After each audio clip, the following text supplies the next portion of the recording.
존경하는 국민 여러분, 당원 동지 여러분, 저는 국민의힘의 전열을 재정비하고 젊고 강한 보수로 바꾸기 위해 당대표 선거에 출마합니다.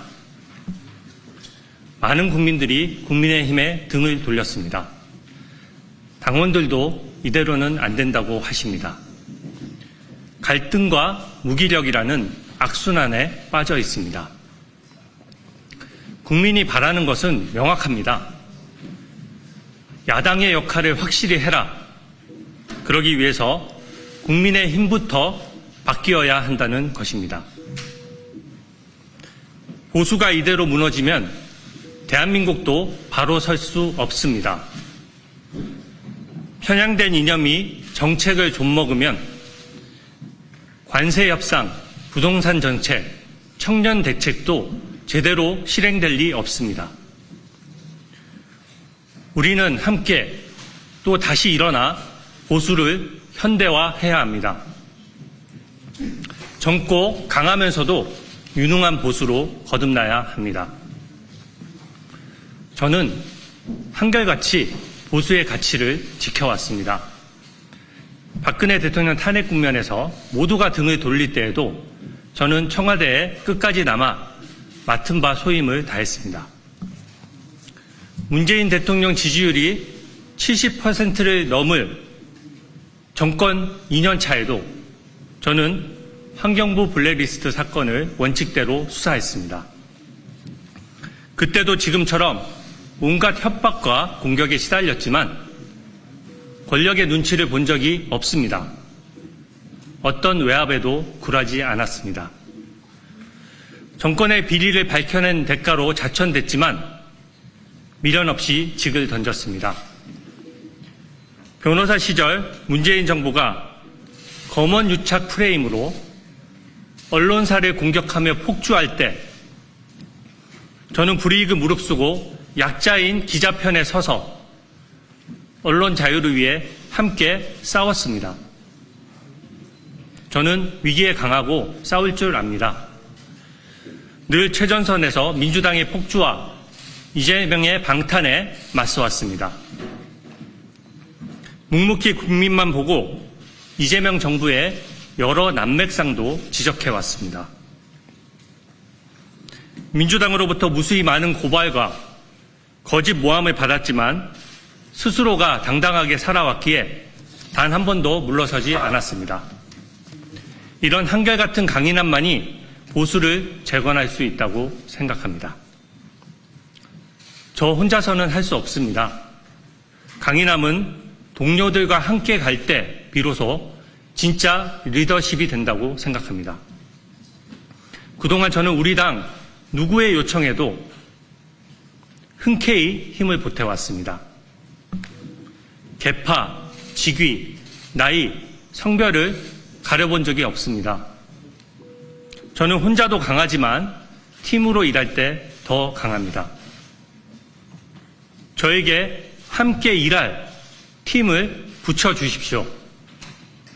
당 지도부가 컨트롤 타워가 되어서 상임위와 개별 의원들의 투쟁력을 확 높여 놓겠습니다. 저는 진심으로 우리 당의 저력을 믿습니다. 국민의 뜻을 받들어 당을 개혁하겠습니다.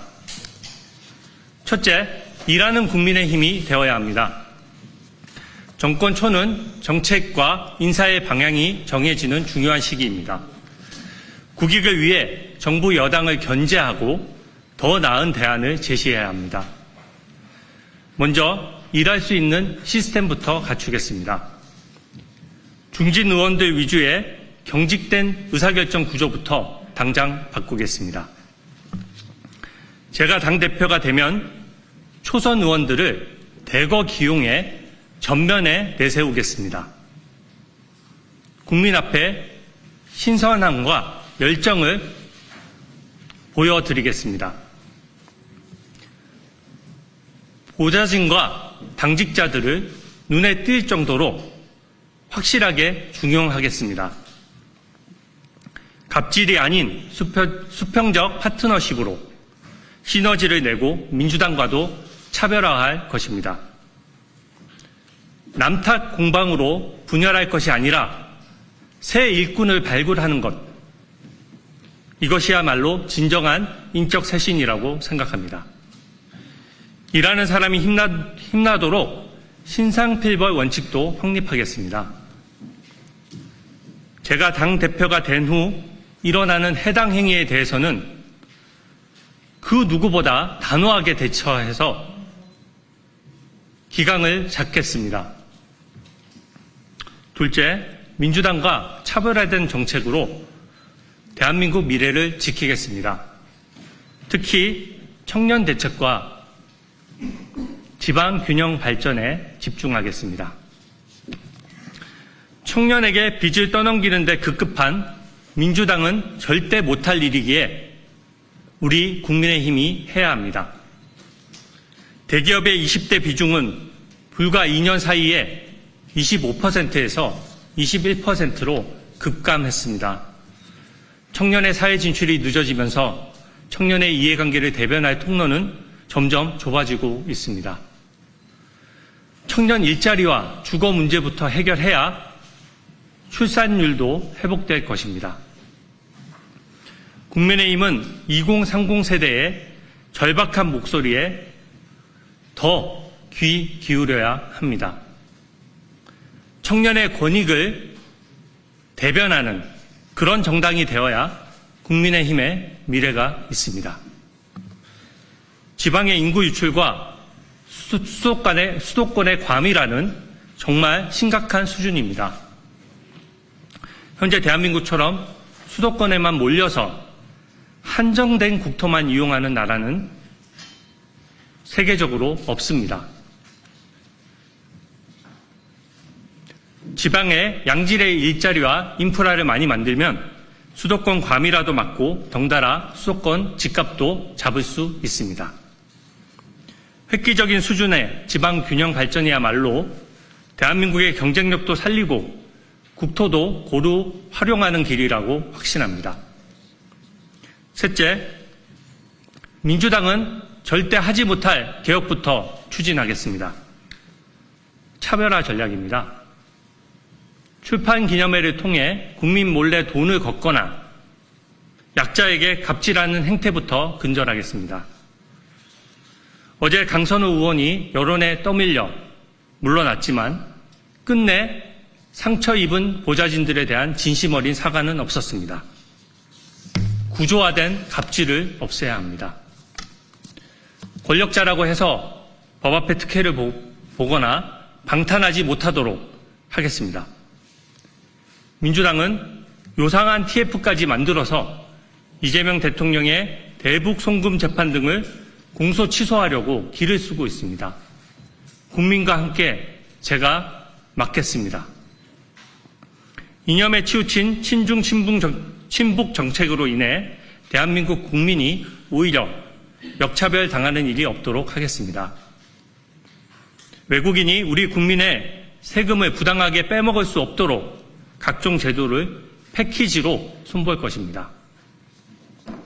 넷째, 잘못된 과거와의 단절은 필수입니다. 계엄을 옹호하거나 전직 대통령의 복귀를 주장하는 것은 우리 당의 확장성을 스스로 가두는 것입니다. 과거에 얽매일수록 선거 패배는 반복될 수밖에 없는 구조입니다. 당과 윤 전 대통령 모두에게 도움이 되지 않습니다. 윤 전 대통령도 그 사실을 알기에 당에 부담을 주지 않고자 자진 탈당을 했던 것입니다.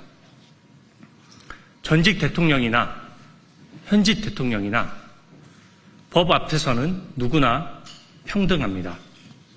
절차의 적법성은 보장받되 특권은 누릴 수 없고 마음에 들지 않는 결과도 수용해야 합니다. 이것이 국민의힘이 민주당과 본질적으로 다른 부분입니다. 우리는 여당으로서 역할을 제대로 하지 못해 정권을 잃었고 대선에서 패배했습니다. 과거에 책임 있는 분들이 당을 앞장서서 이끌 수는 없다고 생각합니다.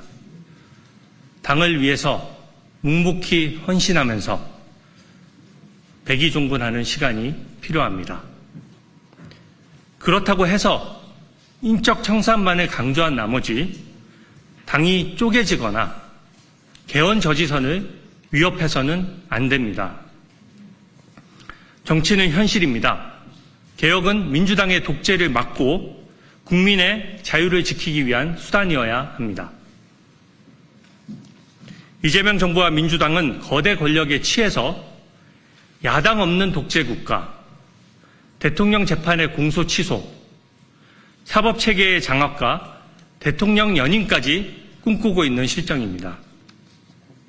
자기들이 고른 특검으로 내란과 외환 프레임을 마구 더 씌워 국민의힘을 해산하겠다고 합니다. 민주파출소를 만들어서 평범한 국민들의 SNS 활동까지 고발하고 수사기관은 권력자가 아닌 국민을 수사하고 있습니다. 이런 민주당의 폭주 상황에서 개헌 저지선까지 무너뜨리는 것은 역사에 죄를 짓는 것입니다. 저는 민주당에게 독재 방탄의 꿈은 빨리 깨시라고 당당히 말씀드립니다. 제가 가장 앞장서서 우리 당과 국민의 자유를 지키겠습니다. 저는 진심으로 대한민국과 우리 당이 걱정되어 나왔습니다. 나라 걱정에 밤잠이 안 온다는 분들이 많습니다. 저는 국민의 눈높이를 금과 옥조로 새기고 당원들과 함께 뜻을 모으면 해낼 수 있다고 판단했습니다. 살아가는 우리 당을 반드시 재건하고 젊고 강한 대표가 되겠습니다. 보수 정치에 젊은 새바람을 불어넣고 세대 교체를 이루겠습니다. 경청해 주셔서 감사합니다.